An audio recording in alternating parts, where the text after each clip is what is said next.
there, Lindsay here, the Frugal Crafter. I want to share this painting with you today because I really like how it came out, but it took a couple really sloppy, ugly paintings to get that way. So in today's video, I'm going to show you how I did these quick 7-minute and 3-minute sketches, just quick sketches with gouache in order to get to this 17 or 18-minute one that I really liked. It's all about putting essential lines and strokes down and not fussing with things. So if you ever wanted to loosen up your paintings, I think today's lesson will be very beneficial to you. And then after you watch the video, I hope you find a subject around your house or a reference photo or something that you can study and do a couple quick paintings and then take your time on a longer study. But even though I say longer, still under 20 minutes. And that's the type of practice you can fit in your everyday painting habit. I hope you find this inspiring and I hope you enjoyed the video.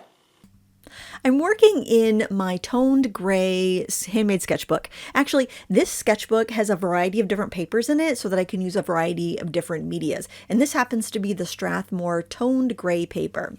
I'm using my gouache palette here. It's my studio gouache palette. I have a video on my YouTube channel about how I put it together, what colors I chose, if you want to check that out. And I'm just mixing up some different greens for the little bud here. And what I started off with what I wanted to do is a little different than what I ended up doing. I started off thinking I want to paint this painting in as few strokes as possible, but I kind of lost the plot on that a bit, so I decided I was just going to try to get this information down as quickly as possible. So it's a little rough. It doesn't look great. I don't love this painting. It's a little embarrassing if I have to be honest, but I want to show you where I started to get to the painting I really liked. This is also a really great way to warm up. Now, if you're like me, you probably have enough sketchbooks to choke a horse.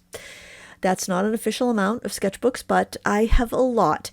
And obviously, I don't advocate choking horses. This is just so many sketchbooks, right? And I want to use them up. I want to use them up while I'm here on this earth.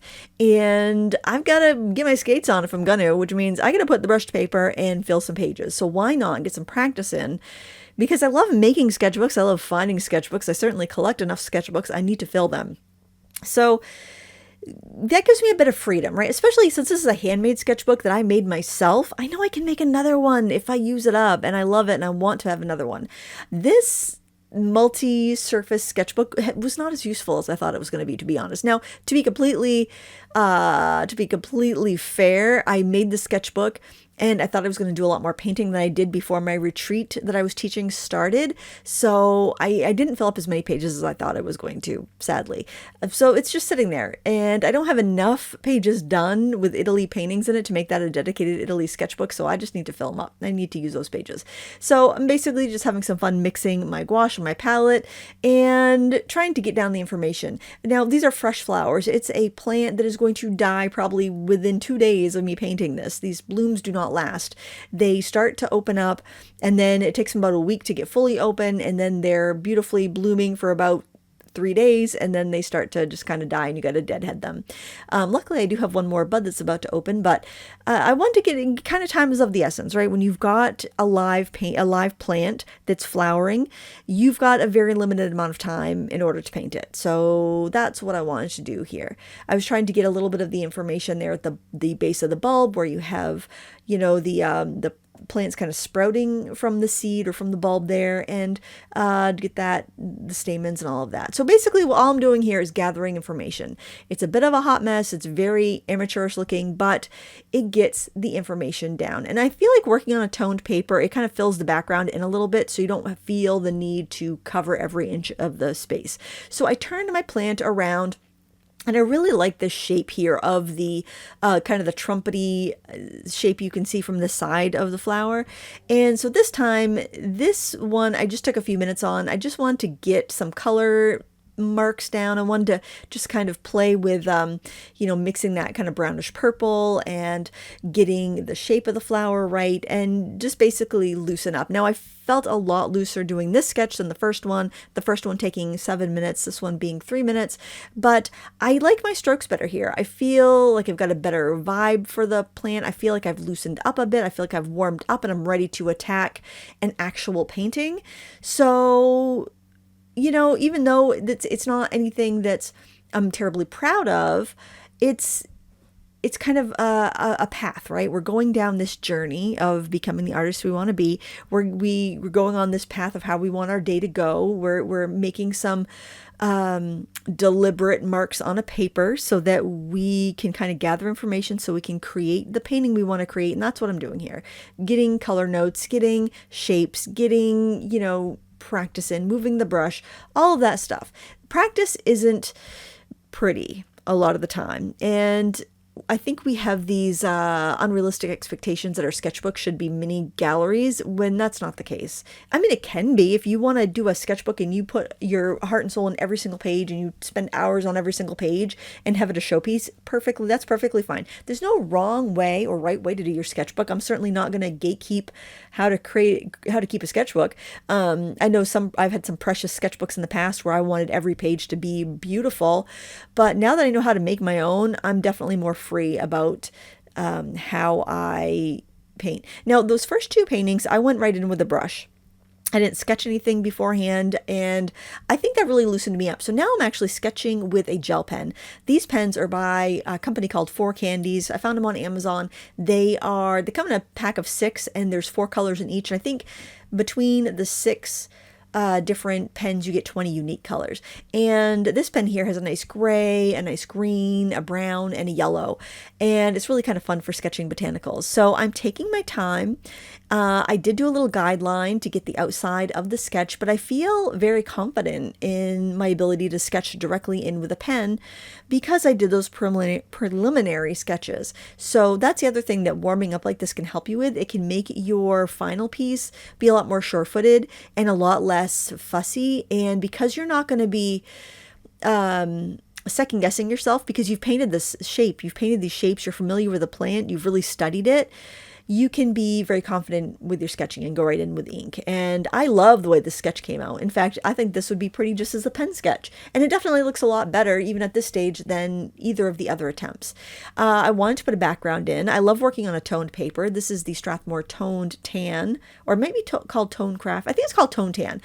You can buy this in pads of different sizes. I think it was the 18... No, I think it was 11 by 14. And then I cut it down in half, I think, to make the book. The book is roughly about 6 by 8, I think, or 5 by 7 or 6 by 8, somewhere around that. Anyway, I started off with those larger sheets and just cut them down. Now, if I hadn't had done those preliminary sketches, I might not have noticed how the stalk goes from red to green, or how the back of the flowers are kind of like a purple brown. All this information comes from those quick preliminary sketches. And it was only 10 minutes worth of sketching. It's not like I spent hours mapping it out. I just did a couple real quick sketches. I wasted two pages of my sketchbook, if you even want to call that a waste. I call it using, because we use these sketchbooks so that we will get better at painting. And that's the point. You can't get better at painting without using some paint and using some paper. I also feel that I got more free, although I didn't use an economy of brush strokes. I feel, well, I don't know how many brush strokes I used on this. I had grand plans that I was gonna put a little counter on the screen, and I was gonna count how many I did. But what do you count as a stroke? Every time you lift up the brush, or every time you flick your wrist? I don't know. I just decided I was gonna have fun with it. I was gonna try not to overwork it, and just get familiar with my gouache again, because I hadn't been using gouache too much at this point. I did a couple paintings in gouache after this, but at this point I hadn't used my gouache palette in a couple months, and I really wanted to play with that. Right? And I was paying attention to the value, how it's darker in the center. I wanted to get that saturation of that vibrant red that kind of leans towards yellow in places or orange in places. And also kind of put a little bit of my own personality and flair in it, which I think I did. I really love how illustrative this looks. It reminds me of like an old illustration in a book, and I like it. I really like how this came out. This is definitely, even if I had to waste 5 pages to get to this, I would be happy with it. I'm using a variety of different brushes. I like golden Taklon brushes for gouache. This is an old Robert Simmons, I think, Expression. Does that sound right? Simmons Expression brushes. I don't know if they still make them, but they were sold for toll painters. And I have to say, toll painting brushes are wonderful for gouache. If you have to go and buy some brushes and you're looking for a recommendation for gouache, I recommend Royal and Langnickel's Zen All Media series. You can find it at Blick. You can find limited sets on Amazon, and you can often find them at your local brick and mortar stores, such as Michael's, or I know AC Moore used to carry them for a couple bucks a piece. So they're very affordable, and I highly recommend them. And I'm using this small number 1 liner, I think, to sign my name, and there you have it. I love how this came out, and it took me burning through a couple pages and doing these 2 pieces in order to get to that one that I really liked at the end. I hope you find this inspirational, and you feel free to quote unquote waste those sketchbook pages. Thanks so much for watching. Until next time, happy crafting.